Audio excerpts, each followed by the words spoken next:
Growing up, it seemed like the one thing I was excited for more than anything else was having the ability to make my own money.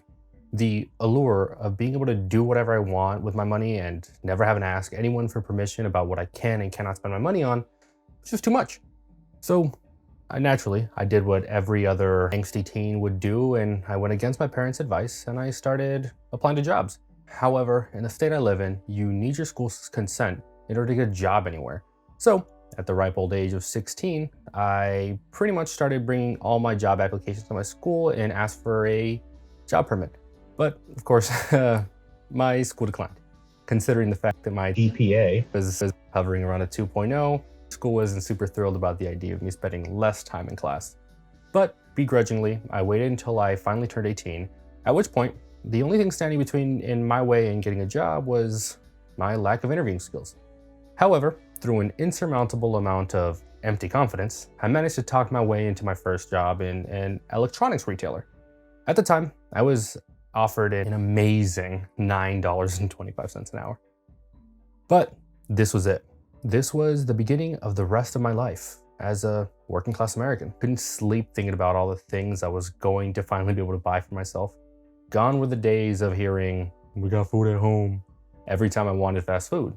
But finally, I was an adult. However, the allure of freedom was short-lived. I remember the first day I had a conversation with my dad who turned that sweet feeling into a bittersweet one. And something I didn't realize at the time was, of course, he was 100% right. It wasn't until 5 years later that I would reflect on this conversation and realize just how right he was. But of course, by this time, it'd be too late. I'd already gotten myself into more debt than I could possibly ever hope to pay off by the time I died, but I mean, here I am. The part of the conversation that I never forgot was when he told me, "Son, don't miss out on dollar bills while you're out there chasing pennies." Now, of course, English being my dad's second language, this wasn't the most poetic way to get this point across, but ultimately, I now understand what he meant. When I was young, I was so entranced with the illusion of having money in my pocket that I inevitably halted my money-making potential of the future. Now, here's the thing about my first job. My manager was kind of an asshole. Now, of course, I understand it's not my manager's responsibility to look after me or my future, but the moment that my manager made me choose between showing up to class or showing up to a 4-hour shift, I should have realized that that job just wasn't worth it. In my infinite 18-year-old wisdom, I made the executive decision that working a 4-hour shift and making $37 that day was more important than showing up to my class. Because after all, money in my pocket was worth more than whatever future money this random class would get me. But the habits that I ended up developing because of this was one of the contributing factors that kind of led to me ending my college career prematurely. Having the knowledge I have now, I would have left that job immediately. After being asked to make that kind of decision, I, should have left. But I'd like to clarify, I don't blame my manager, my job, or my company. After all, they're not responsible for any decisions that I made off the clock, and ultimately, it's my responsibility to make the right choices for myself and my future. So, if you find yourself in a similar position, understanding the one concept that I learned will help you make sure that you never end up in my situation. Or, if you're already in my situation, here's a way you can get out. Understand that short-term gains will never be worth long-term losses, especially at the super low end that is retail. Developing a skill will always result in more money earned than working an entry-level job. And this is true even after you factor in time lost because of school. Some jobs even allow you to study while you work. And I'd like to clarify that that doesn't necessarily mean that going to a four-year university or going to a 2-year college is the only viable path.